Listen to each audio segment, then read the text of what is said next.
I've got diphtheria. Hey, it's your old pal Dr. Steve, and welcome to the SARS-CoV-2 COVID-19 updated situation report for June 28th, 2020. This is the 13th in a weekly series, and previous episodes are available and have general information about the current pandemic, antivirals, vaccines, and basic science that are not covered on a weekly basis. All right, let's get started with the current statistics we're following. This week, the world is up to 9.8 million cases. Last week, about 8.6 million cases. The United States up to 2.5 million, up from 2.25 million last week. And Brazil, 1.3 million, and Russia, 626,000.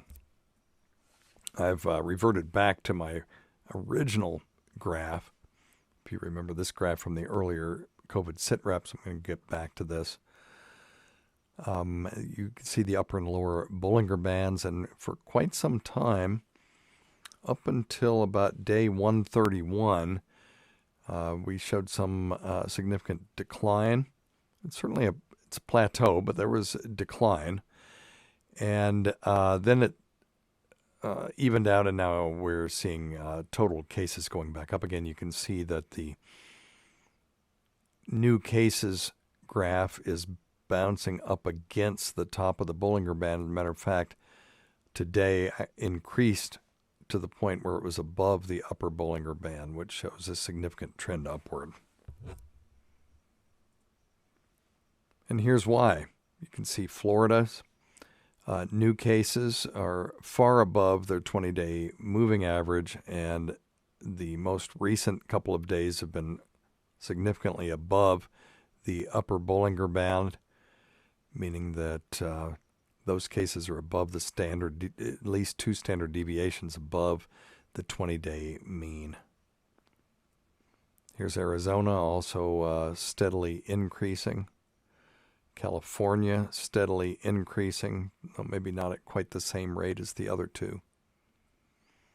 South Carolina, which hurts my feelings because I'm supposed to be going on vacation there next week, is also increasing, and you can see the most recent data shows the new cases above the upper Bollinger Band. And here's Texas, similarly increasing. It's not all bad news, though. New York continues to decline, so bravo to you, New York. I'll give you one of these.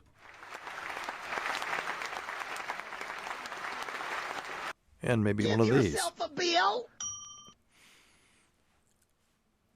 If we look at new deaths in the United States, although there is this large peak on 6/25, which may be a reporting issue, the new deaths continue to be even, perhaps some decline. If we look back at May 30th, it was around 1,000 new deaths per day, and the last one that we had was under 850. So we shall see.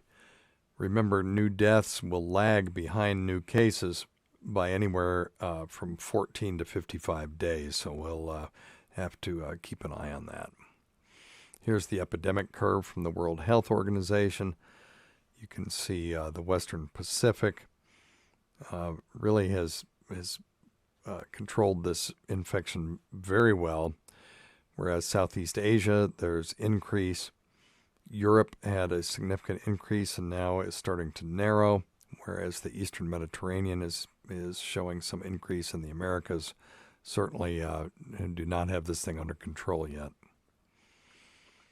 So the R sub T last week, we talked about R sub T at length the last 2 episodes, so if you're not sure what I'm talking about, just run back and watch those real quick. We're talking about the average number of people who become infected by an infectious person using real-life data as opposed to the R sub 0, which is uses an idealized population.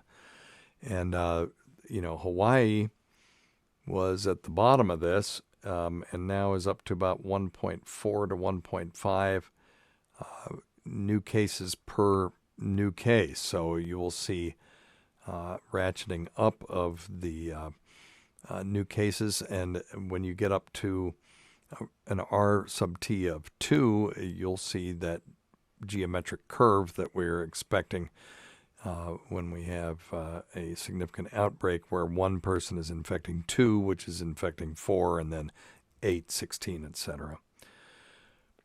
This was last week. You can see that about half the countries are R sub T of 1 or less, and half of them are slightly above. Now we see it's maybe a third, 2/3, with Nevada in the lead at about 1.5 persons infected for every person infected, with New York and Minnesota at about an R sub T of 1, and Connecticut and D.C., Massachusetts, and Virginia winning the race in having the lowest R sub T in the country. So in those areas with a R sub T of less than 1, you would expect this virus to stop spreading and cases to continue to decline. A lot of controversy about face masks. There was a recent face mask study that showed no benefit, and it's been touted by a lot of people. This was a terrible, terrible study, and it did get published in the Annals of Internal Medicine. I still wonder how this happened. It was called Effectiveness of Surgical and Cotton Masks in Blocking SARS-CoV-2, a controlled comparison in 4 patients. Yeah, that should have been the first thing that caught your eye. So what they did was they had people with COVID-19 cough into Petri dishes, and they found no effectiveness in face masks when COVID-19 patients coughed 5 times into a Petri dish. The problem with this study was all of the results were below the limit of detection on the test used, and they didn't report that. So it really, because the test was not able to accurately quantify levels this low, and they reported them anyway, that's really uninterpretable. So just very poorly done study. They offered to redo it with new patients, and the annals just said, you know what, no, never mind. So they made them retract the study. So there's been another mask meta-analysis done that was an analysis of 21 studies where they pooled the data, and they found that use of masks by healthcare and non-healthcare workers were shown to reduce the risk of respiratory virus infections of various types by 80 and 47% respectively. Now, in one study of 278 healthcare workers that were wearing the N95 masks, which are really good masks, 0 cases of COVID-19 in those patients, whereas there were 10 out of 215 people who did not wear masks. So even in preventing getting the disease, the N95 masks have been shown to be effective. Now, versus specific viruses, influenza, 45% reduction, SARS, 84% reduction, and SARS-CoV-2, they listed it as 96% reduction. I find that number hard to believe, but, even if mask use decreased transmission by only 10%, we'd be talking about 250,000 cases prevented in the United States alone, and maybe as many as 12,500 deaths. So some new modeling. Of course, we know the issues with modeling. They're not real world. They're trying to make predictions, but mathematical modeling shows that new waves of this virus could be prevented if more of us wore our face masks. I go out, I see maybe a third of the people now wearing face masks, and I see some people who are obviously vulnerable who are not wearing face masks. So we need to be wearing our masks, and the links to all of these studies are below in the description. Seroprevalence is pretty interesting. There was an antibody test that showed higher prevalence of infection than expected. They tested 12,000 samples unrelated to COVID-19 collected as part of routine care. These were done in Connecticut, Southern Florida, Missouri, New York City metro region, Utah, and Washington State's Puget Sound region. And in New York City, the estimated seroprevalence was 6.93%, which was really 12 times higher than the prevalence based on the number of cases that were actually reported in New York City. And in Missouri, it was 2.65, which is 24 times higher than their reported prevalence.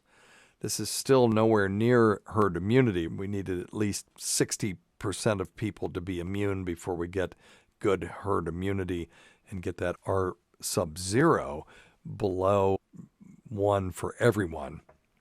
That would lead to an overall decrease in cases and eventual eradication of the virus.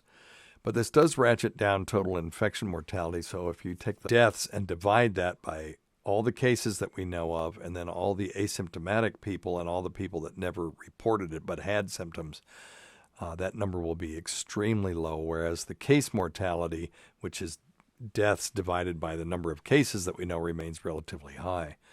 But the U.S. ranks 34th in the world for case fatality rate, behind Belgium, France, Italy, the U.K., Sweden, and Japan. So we're doing reasonably well on keeping people from dying from this, although we've still had a monstrous number of people succumb to this infection.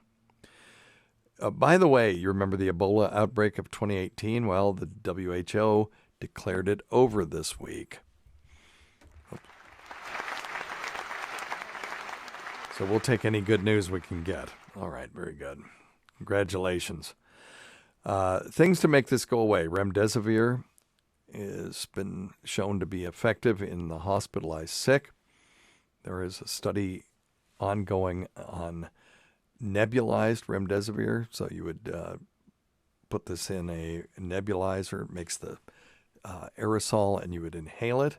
And that could be done at home instead of IV in the hospital. So we'll see how that works. If it works, we may be able to use this on less sick people and keep them out of the hospital. Dexamethasone and tocilizumab and other monoclonal antibodies have been shown to decrease symptoms of cytokine storm, and dexamethasone has been shown to decrease deaths by about 33%. That's a big deal, and it's cheap. But again, just in the hospitalized, very sick people who are undergoing cytokine storm. Antibody therapy is coming. Convalescent serum can already now be used, but you need a willing pool of recovered people to donate serum.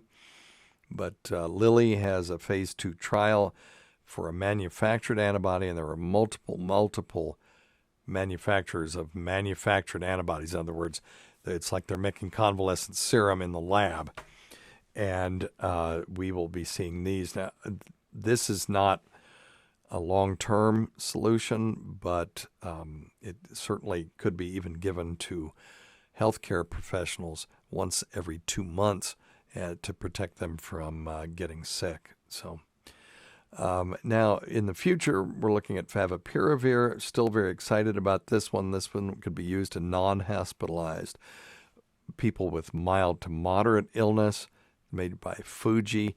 And it's a pill that's supposed to be relatively inexpensive. It's been approved for use in COVID-19 in Russia and also in India.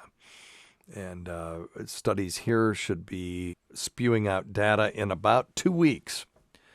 So I'm hoping by the next time we do a COVID SitRep on this channel, which will be 3 weeks from now, we will have some data on that and some good news.